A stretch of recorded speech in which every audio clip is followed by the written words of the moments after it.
Hi, welcome.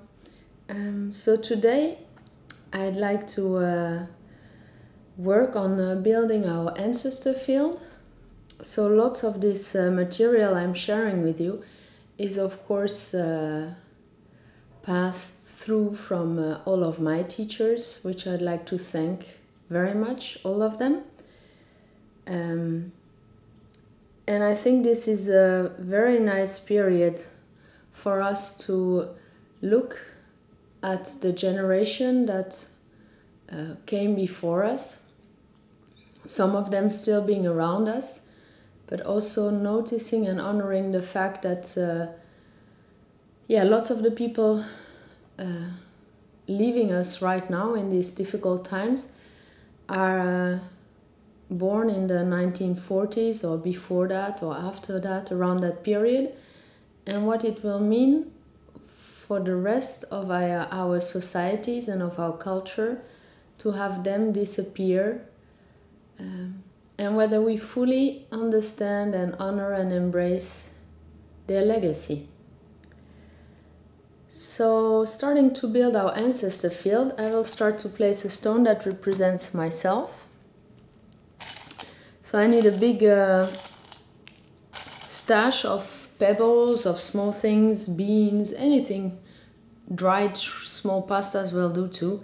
And then I go on, place my parents behind me, my father and mother, and behind them their father and mother. And I'm gonna go on like this, and I'm doing it quite fast, but you can take at home all your time if you want to have a little thought by each of the ancestors you're placing behind you.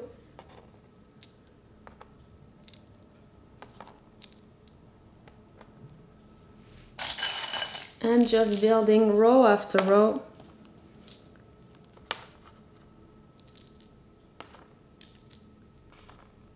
Beans work very well because you will see that you have quite some people standing there behind you. And maybe once in a while you need to pause to make sure you're still on track. Some of your ancestors you know by name or you heard stories about them, some of them you don't know, and anything is fine.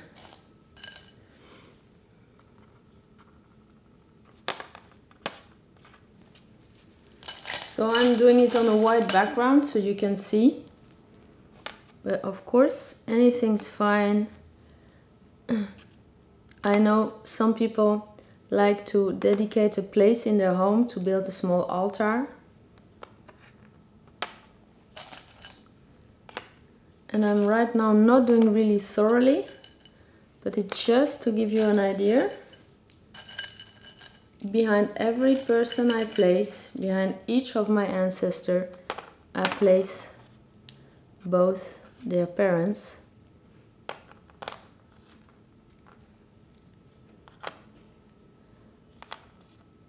And I will build this. This is me 6 generations behind me.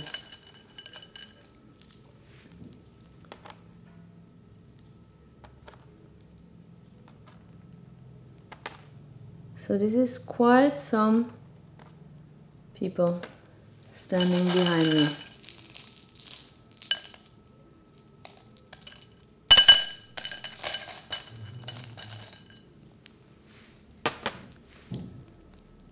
And for the camera I'm doing this on a quite small surface, but feel free to make it bigger. You can also draw it.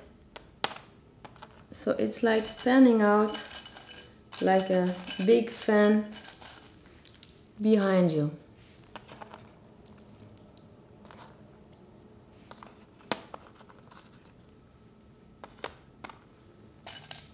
If you're very precise, you want to make sure you fully count it and everybody's in. And if you're less precise, just make sure you have the intention of building each row of ancestors, stepping further back in time with each row you're placing.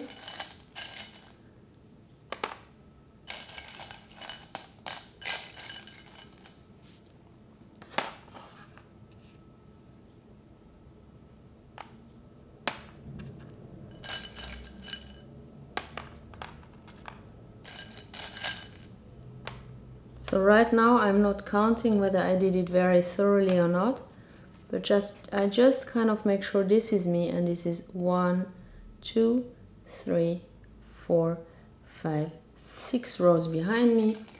And if I feel like it, I just place a couple of bigger objects, things, to symbolize the rest, even further back, ancestors that are part of my inheritance, of who I am, and who made it possible for me to be here today. And I just open up myself to this field. I look at it. If I want, I go and sit on this side. That's my position, or I stay at the back of it. Whatever feels more comfortable for me to receive, to take in what there is. I can look at it, I can turn my back to it, I can go lie down next to it, and I just breathe it in and out. Though I might be alone right now, I kind of let sink in that I'm part of a big network of support.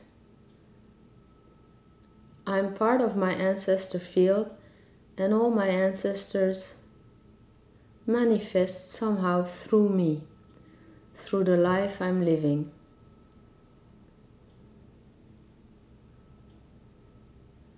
So we are in this together, each in our own way. And as I'm going through difficult times, I know if I connect to my ancestor field that I can find support for this difficult time, because lots of them in their own way, in their own time, did go through the difficult times. So in my ancestor field lay hidden all the skills and resources that I need to discover and embrace to get through these difficult times. Maybe some resources I know. I know my parents, I know maybe my grandparents, maybe I know my great-grandparents, or I've heard about them. And I know what were their skills, what were they good at, what line of work were they doing. So probably there's also a lineage going through my ancestor field of certain types of skills, of work, and this can maybe give me some support in these difficult times. So feel and rest into that field. Imagine you're strolling through it, and imagine those little stones, pebbles, beans you have laid down are trees, and each of those individual trees have something to share with you, to tell you, so you can lean close to one tree, listen into that place, and receive the wisdom of the elderly.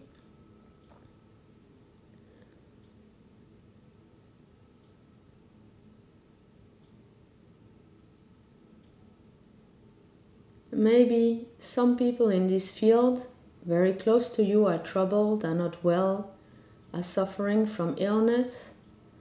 That's okay. Just send some comforting, loving thoughts to them. Feel that you can be connected to them though you're far away. And then see if you can go deeper in the field. If you can hear the whispers of those that tell you that they know how it is to go through difficult times.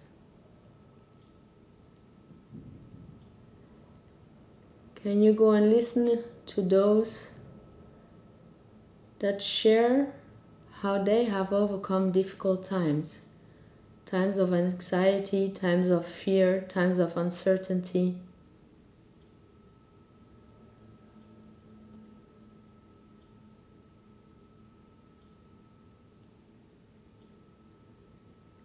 And try to harvest those insights, those feelings, those sensations.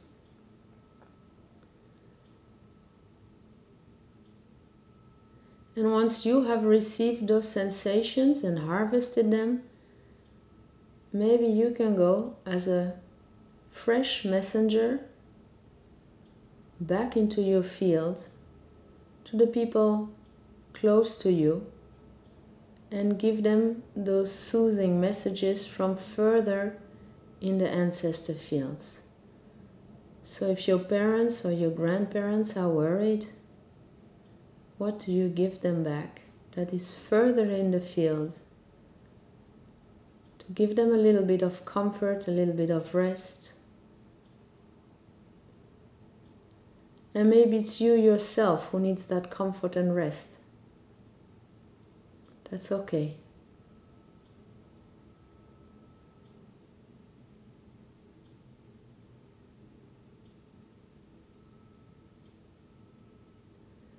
And just discover that you can lie out for yourself your ancestor field.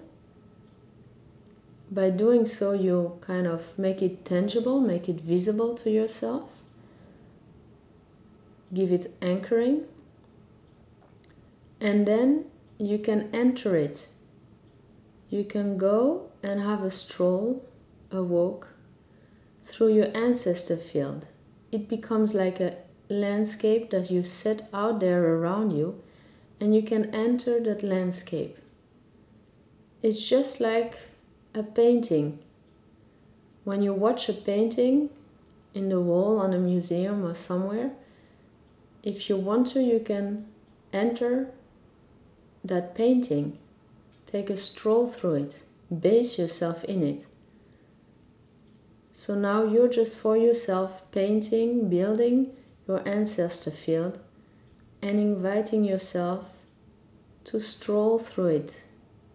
And any images, any sensations that come to you are fine. See if you can listen to the wise voices of the elderly in your personal lineage. See if you can shine a light on the resources and skills that are embedded in it. See if you can harvest them and share them elsewhere in your own field where they are needed.